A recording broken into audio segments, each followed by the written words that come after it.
There were years we barely spoke, there years the phone just wouldn't ring. Years of distance, years of quiet, years that felt like everything was slipping through our fingers, was fading like the light. But somehow through that silence, love held on with all its might. People said that kind of quiet means a love is coming to an end. No communication surely means you've lost each other, friend. But I knew something deeper, something silence couldn't kill. A love that doesn't need the talking to be real and to be still. We went through seasons of not speaking, pride and hurt got in the way. Words we couldn't seem to find, there things we didn't know to say. But underneath that quiet standoff, something patient kept its place, waiting for the day we'd finally find our way back face to face. I'd lay awake some nights there, wondering if you thought of me, wondering if the silence meant you'd let go of what used to be. But something in my heart kept saying, this ain't over, just be still. Real love doesn't need the noise there. Real love has a stronger will. 3 years passed with hardly speaking, 3 long years of separate lives, building walls we didn't mean to, walls that neither one denied. But every now and then I'd feel you thinking of me far away, like a thread that hadn't broken, though we'd nothing left to say. Then one evening you came calling, voices steady as before, like the silence hadn't happened, like we'd never closed that door. We didn't talk about the reasons, didn't talk about the years. We just picked back up quietly, like love outlasted all our fears. There's a kind of love that's fragile, breaks the moment things go quiet. There's another kind that's sturdy, built on something more than diet, of constant conversation, built on something deeper still. A love that survives the silence is a love that time can't kill. I've heard folks say that communication is the only thing that lasts, but I've learned that real devotion sometimes just survives the past. Sometimes love just waits in patience, sometimes love just holds its ground, even when there's nothing spoken, even when there's not a sound. We rebuild slowly, we rebuild gently, one conversation at a time. Learn to trust the quiet spaces, learn that silence ain't a crime. Sometimes people need the distance, need the room to breathe and grow. Real love waits through all that quiet. Real love always seems to know.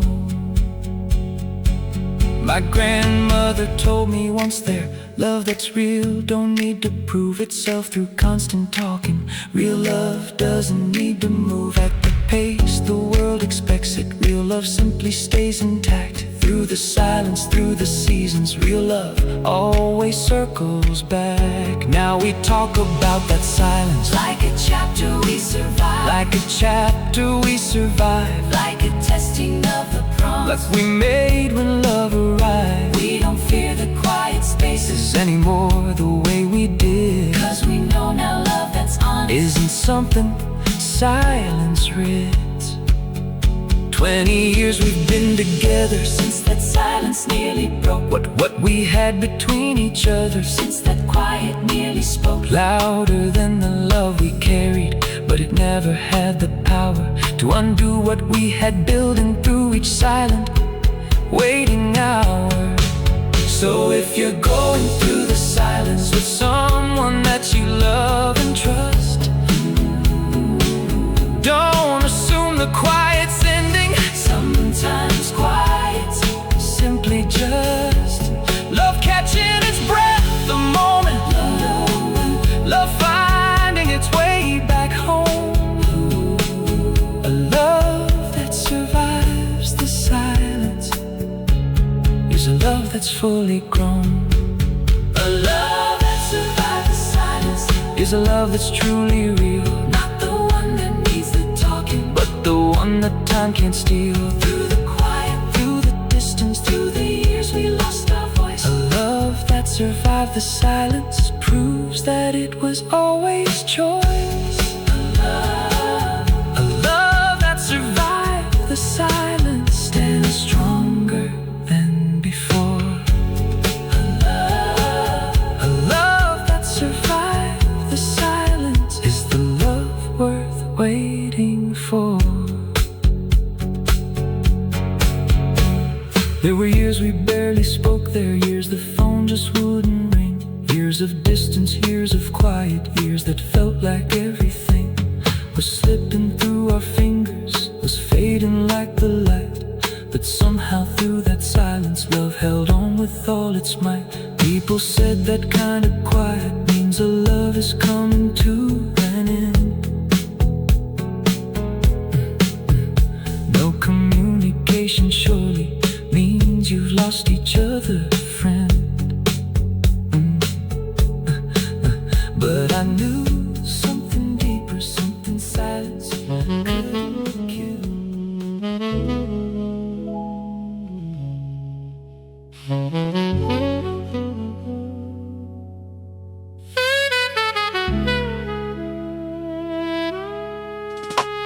You are gone, but the shape of you stays. In the way I still leave space on the left side of the bed.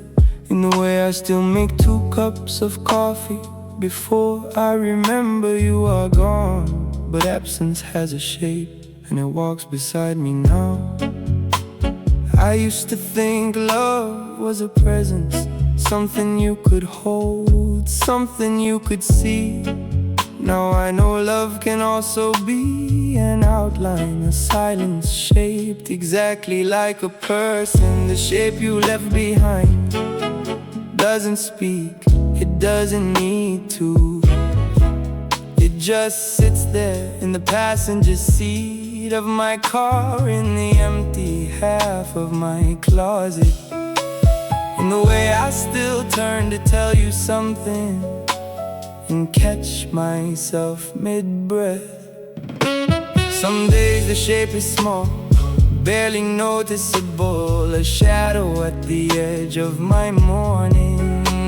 Other days it fills the whole room, heavier than furniture, heavier than silence itself. I don't fight it anymore, I used to try to fill the shape with other things, other people, other rooms, other music. But grief doesn't feel like that, it just learns to sit quietly beside whatever you bring in.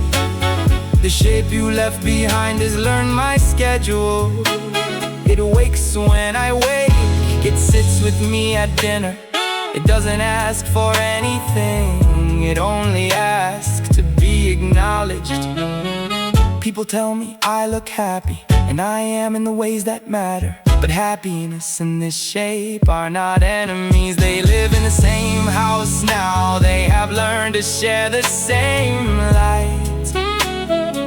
Sometimes I catch a scent that isn't yours, but close enough, and the shape stirs. Just for a second it becomes almost solid, almost like you could step back into it. I don't chase that feeling anymore. I let it pass through me like weather. Some days it rains, some days the sun comes back out. The shape stays regardless, patient, unbothered by seasons. I think the shape you left behind is not a wound, it's closer to a room I built without meaning to, furnished slowly, over months, over years, with everything I couldn't say to you before you left. I visit that room sometimes, not to suffer, not anymore, just to remember that something in me loved deeply enough to leave a mark this permanent. This is not weakness, this is evidence. The shape you left behind has become part of my geography, a landmark on the map of who I am. I don't need to erase it to move forward, I just need to learn to walk around it gently. So I carry the shape you left behind, not as a burden, but as proof that once, for a while, love lived here completely. And even now, in its absence, it still knows the way home. You are gone, but the shape of you stays. And I have made peace with sharing this life with your outline.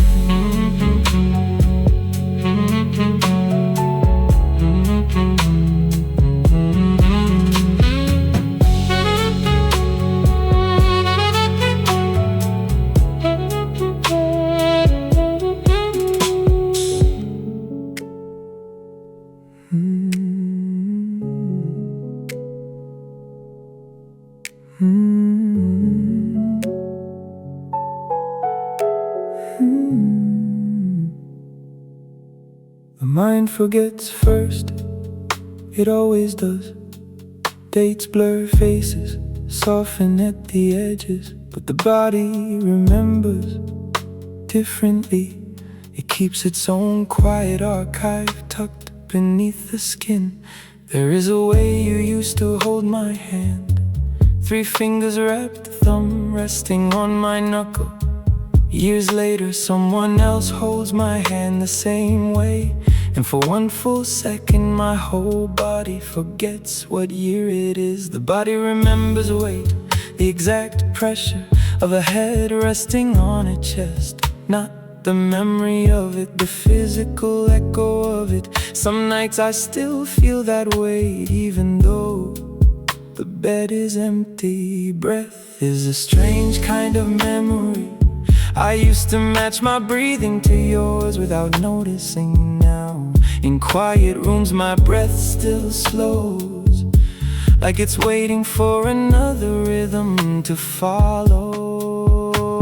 The body doesn't understand time the way the mind does. To the mind you left years ago, to the body you left 5 minutes ago, it is always 5 minutes ago. Somewhere beneath my ribs there is a specific silence that used to exist between us. Not empty, full, comfortable. Sometimes I sit in rooms now and my skin waits for that particular kind of silence to return. Certain songs still move through me, physically, not emotionally. First, physically first, a tightening in the throat before I even register the lyrics. The body reacts before the mind has time to protect itself. I used to think scars were only visible. Now I know some scars live in muscle memory, in the way my hand still reaches for a hand that isn't there, in the way my shoulder still tilts toward a person who has already left the room. Rain sounds different now, not because the rain has changed, but because my body learned rain while you were near, and some sensations refuse to be relearned. There is a warmth that used to live along my left side. The body doesn't know that warmth is gone. It still turns that direction sometimes, expecting heat, finding only air, and learning again slowly.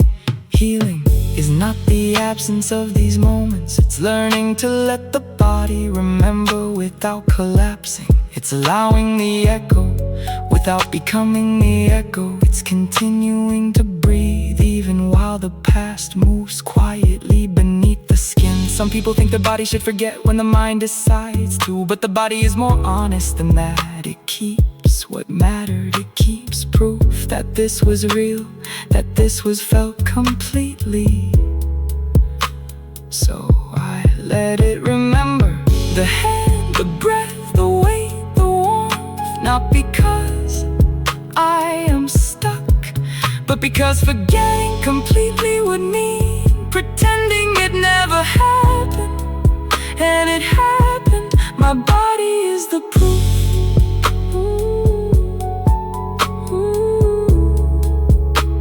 The mind moves forward, the body simply remembers, and there is peace in letting both be true at once.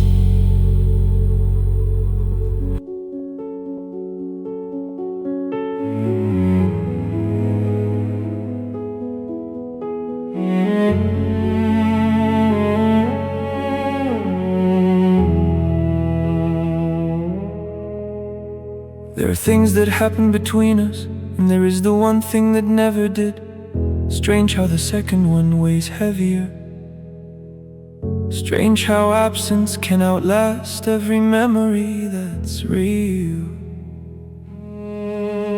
We stood close enough that night, close enough that I could count your breaths. The space between us had a name, I just never said it out loud. I remember your face tilting slightly, the way light catches on the edge of a decision. Half a second, that's all it would have taken. Half a second I let slip through my hands like water. The kiss that never happened doesn't fade like memories do. Memories soften with time, but this stays sharp, because the mind keeps trying to finish what the moment never did. I replayed it 1,000 different ways. In one version I lean in another you do. In all of them the ending is different from the silence we actually chose. There's a particular kind of grief reserved for things that never occurred. You can't miss what you had, but you can ache for what you almost had. And that ache doesn't know how to heal the normal way. Sometimes I wonder if you think about it too, if some version of you also stands frozen in that same half second, wondering what would have shifted if courage had arrived on time. Completed things become stories. You can tell them, laugh about them, let them settle. But unfinished things become rooms. Rooms you keep walking back into, looking for a door that was never built. I think about the weather that night, the particular color of the sky, small details my mind held on to, because it couldn't hold on to the one thing that mattered most. Maybe some love isn't meant to be completed. Maybe some connections exist only in almost, in near misses that teach us more than certainty ever could. I don't regret it the way I used to. I've stopped needing it to have gone differently. Some doors stay closed for reasons we don't get to know. And some of the most honest love stories end in the space just before contact. The kiss that never happened taught me something, that connection isn't only made of what's completed. Sometimes it's made of restraint, sometimes it's made of two people choosing silence out of respect or fear or timing.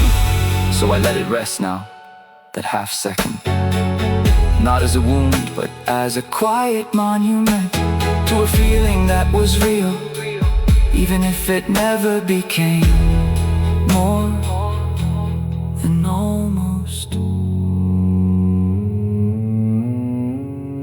Some kisses live only in the space between two heartbeats, and that space is still worth remembering.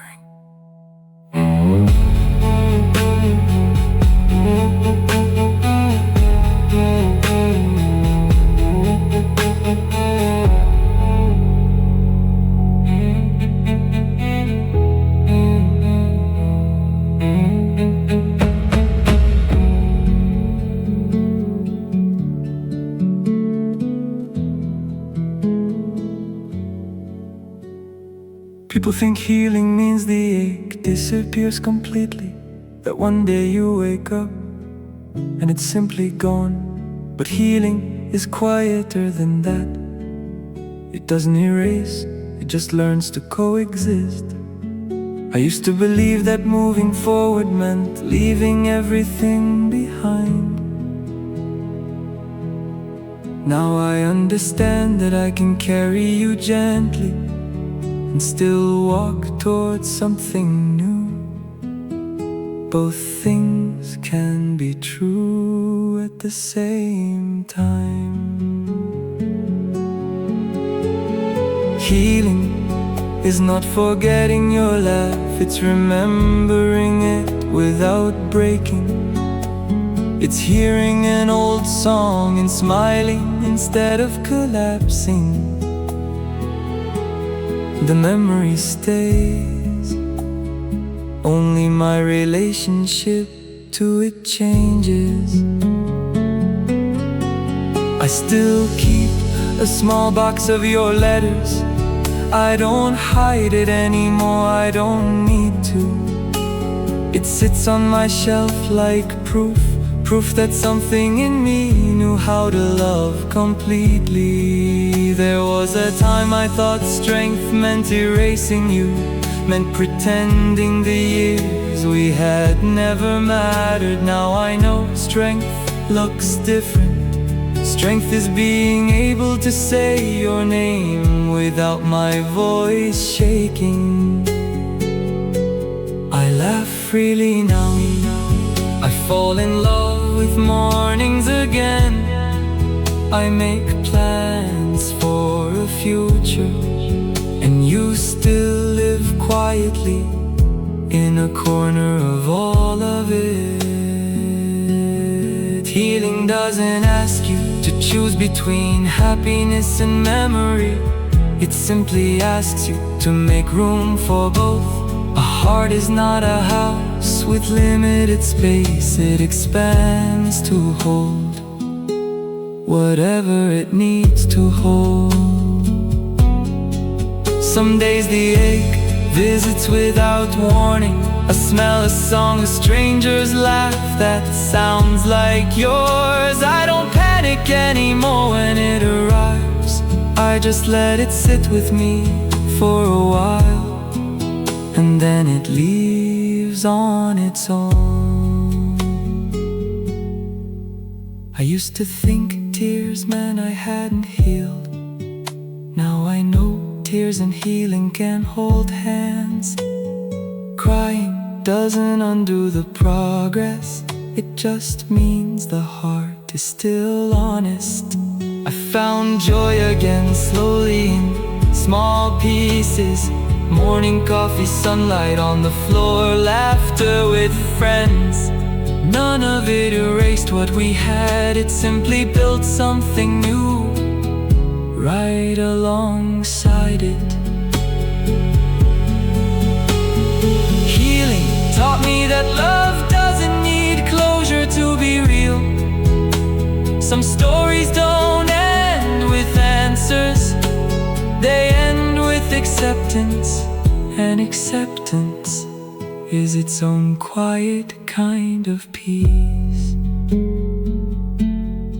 I no longer wait for the day I stop thinking of you. I've stopped believing that day is the goal. The goal was never forgetting. The goal was learning to live fully, memory and all. So I carry you forward with me gently without weight. Not as a wound I'm still bleeding from, but as a chapter that shaped the rest of my story. Healing was never about closing the book. It was about turning the page. Healing is not forgetting, it's learning to hold the memory with open hands instead of clenched fists. I laugh at the right moments. I nod when someone speaks. From the outside I look like I belong here completely, but there's a room inside me that no one else can enter. The party moves around me like water around a stone. Conversations rise and fall. I participate, I smile, I mean it even. But somewhere beneath all of it, there's a quiet I can't explain. You think a crowded room would drown out memory, but sometimes it's the opposite. The noise creates a strange kind of silence in me, a space where your absence sits patient and unbothered by the music. People ask if I'm okay. I always say yes, and it's true, in the way that surfaces are true underneath. There's a stillness only I can feel. I've learned to carry two versions of myself, the one that functions, that jokes, that shows up fully, and the one that quietly remembers they don't fight each other anymore. They've learned to share this body. Sometimes, in the middle of laughter, something in me goes quiet for just a second, like a radio losing signal, then it comes back, and no one else noticed it left. I am not lonely in the way people imagine. I have people who love me, rooms full of warmth, full of connection. But there's a specific kind of solitude that companionship cannot reach. It's not sadness exactly, it's more like carrying a room inside a room, a private space where a certain memory still lives quietly, even while I stand fully present in this one. I used to think this meant something was wrong with me, that I should be more here, more fully arrived. Now I understand that grief doesn't disqualify presence. You can be both here and holding something from before. The people around me talk about their weeks, their plans, their small joys. I listen, I care, I mean every word I offer back. And still, there's a corner of me that stays turned toward what's missing. Both things live in me at once. Both things are true. Sometimes someone says something that reminds me of you, not directly, just a phrase, a gesture, a way of tilting their head. And for a moment the room gets quieter than it actually is. Then I return gently to the conversation in front of me. I don't tell people about this room inside me, not because I'm hiding it, but because some spaces are meant to be visited alone. It's not isolation, It's just privacy of the heart. I've made peace with being fully present and quietly missing someone at the same time. These aren't contradictions, they're just what it means to have loved deeply and to keep living anyway. So I stay in the room full of people. I laugh, I connect, I show up honestly, and somewhere inside, in the quiet corner only I can access. Your memory sits gently, unbothered, patient, and entirely mine. You can be surrounded by warmth and still carry a private silence. Both are real, both are allowed.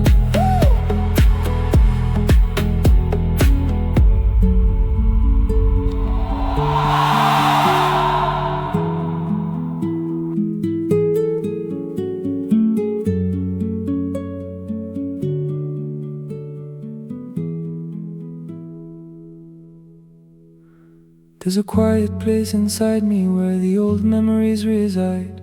Not a wound that keeps on aching, not a storm I have to hide. Just a gentle room of stillness where the past can lay its head, where the love I've lived and carried finds a peaceful, quiet bed. I used to think that memory was a burden I would bear, something heavy, something aching, something I could barely share. But I've learned it's not a burden, learned it's more a sacred room, where the people that I've loved there softly rest and softly bloom.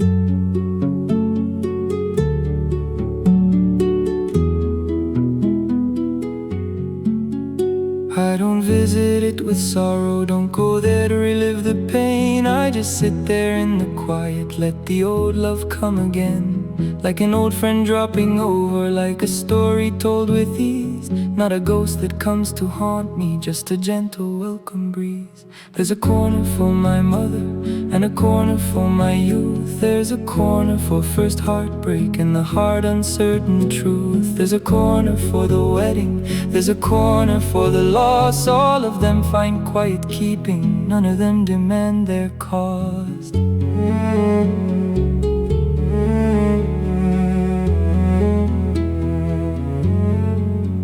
I used to fight to keep them frozen, used to fight to make them stay exactly as they were the moment love was living, come what may. But memories aren't meant for freezing, memories are meant to rest, soften over time and settle in that quiet sacred nest. There's no anger in that room, there's no regret that lingers on, just the softness of acceptance of a chapter come and gone. Every love I've ever carried, every face I've come to know, finds its quiet resting corner in that room where memories go. I visit sometimes in the evening when the world's gone still and slow. Sit with all the ones I've loved there, let their gentle presence show. Not to grieve them, not to hold them, just to let them softly be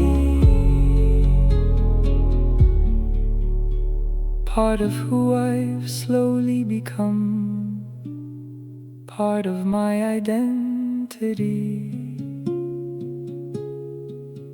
Some folks think that peace with sorrow means you've somehow let it go, means you've turned away and left it, means it doesn't affect you so. But I've learned that peace is different, peace is holding without pain, peace is loving what has left you without wishing it again.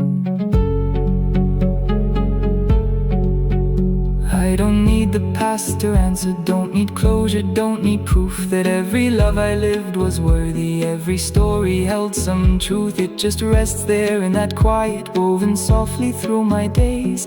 Not a chapter I'm escaping, just a gentle, settled place. My children ask me sometimes, don't the old days make you sad? I tell them no, they make me grateful for the love that once I had. sad. Every ending taught me something. Every loss became a part of the quiet room of memory, resting gently in my heart. There's a kind of strength in resting memories that don't demand to be relived in constant sorrow, just to gently, softly stand in the background of my living, like a quiet, steady friend, not the center of my story, but a part that has no end. I imagine when I'm older, when my own days start to fade, that the room will simply widen, that more corners will be made for the newer loves and losses, for the fuller, richer life that I've built from all the seasons, all the peace and all the strife. So I'll keep that quiet room there, let it hold what needs to rest, not a wound that needs the healing, but a gentle, settled nest.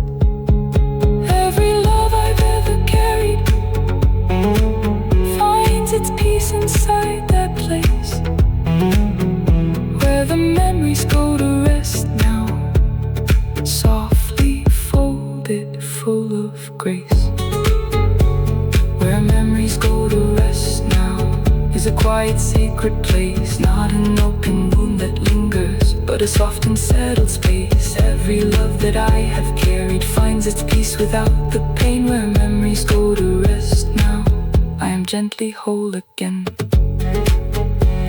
Where memories go to rest, I have made my peace. Where memories go to rest, love has found relief.